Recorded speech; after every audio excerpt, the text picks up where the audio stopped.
Okay, look, I didn't know. So now if I went and made a major security situation out of it, everybody steps in, administration steps in, so I made a decision and it was a bad call. Bad call? Right. These people are dead! Don't you have any idea what you've done here? Well, I'm gonna make sure that they nail you right to the wall for this. You're not gonna sleaze your way out of this one. Right to the wall. Aha.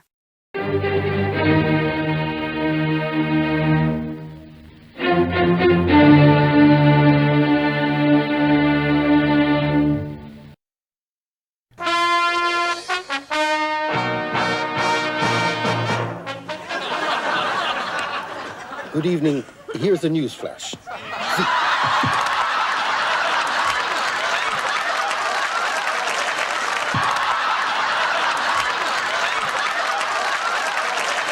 The First Amendment to the United States Constitution rests on the principle that no person or institution, including the government, has a monopoly on the truth, and that viewpoint-based suppression of speech by the government is dangerous and may even spell the death of a constitutional republic. Under the First Amendment, the government has no power to restrict expression because of its message, its ideas, its subject matter, or its content. As the Supreme Court has explained, if there is any fixed star in our constitutional constellation, it is that no official, high or petty, can prescribe what shall be orthodox in politics, nationalism, religion, or other matters of opinion. Labeling speech misinformation does not strip it of its First Amendment protection. Come on, man. Get a life. The framers of our Constitution recognize the significant danger in making the government the ultimate arbiters of truth. And it is axiomatic, in the words of the Supreme Court, that the government may not induce, encourage, or promote private persons to accomplish what it constitutionally is forbidden to accomplish. Come on, man. Secretary Mayorkas, it was reported in May that the DHS, through the Targeted Violence and Terrorism Prevention Grant Program, is funding groups targeting conservatives and equating them to domestic terrorists. Surprise, motherfucker.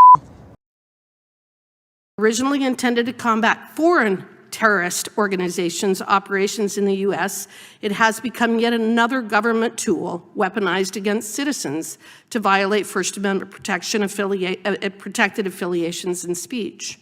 One grant to the University of Dayton for a program titled Prevents O hosted a seminar titled Extremism, Rhetoric, and Democratic Precarity.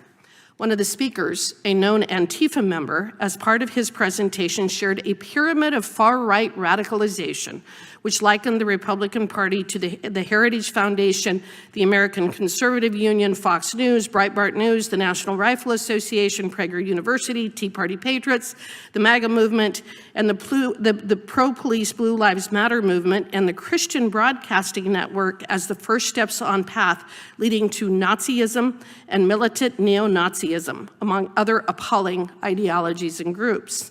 This presenter reportedly also taught tactics on how to pressure the removal of conservatives from platforms, and he's even quoted as saying, "A lot of things we are doing are illegal, and a lot of it involves breaking the law." Secretary Mayorkas, does the affiliation with conservative or Christian beliefs make someone a Nazi or a domestic terrorist? Of course not. Okay. Then if that's so, why is your agency targeting Americans who are Christians and conservatives? We are not. Okay. You're a lying dog-faced pony soldier. Secretary Mayorkas, when did you become aware that the University of Dayton was implementing your grant funding program to target conservatives and Christians? It is my understanding that it is not.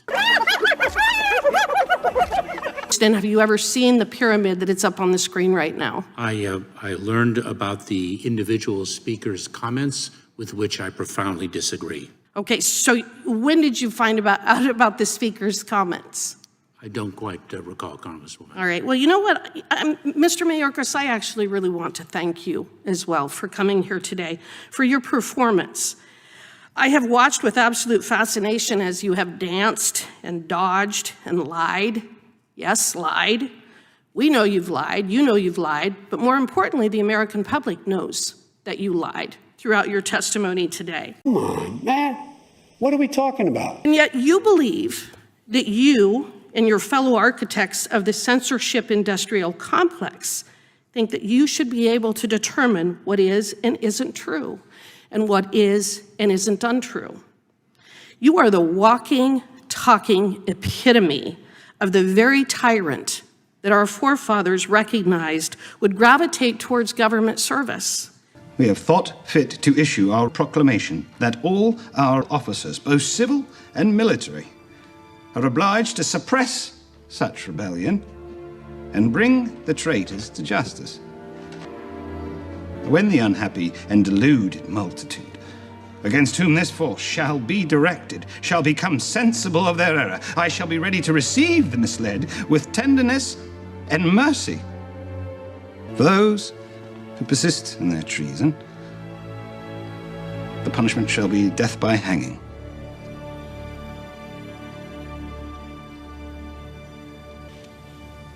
And it is because of people like you that they drafted the First Amendment. I thank them for their foresight. I thank them for recognizing that you and people like you would do everything in your power to control speech, to control freedom, to take away our rights. And they've written a document that isn't going to allow you to do that. Unfortunately, we still have courts and judges who recognize that you don't have the power that you are attempting to take, that you do not have the right to limit our freedom of speech, our freedom of association, our right to communicate. Thank God we have the First Amendment so that we can stop you from doing what you've been doing. With that, I yield back. MAGA Republicans do not respect the Constitution. They do not believe in the rule of law. They do not recognize the will of the people.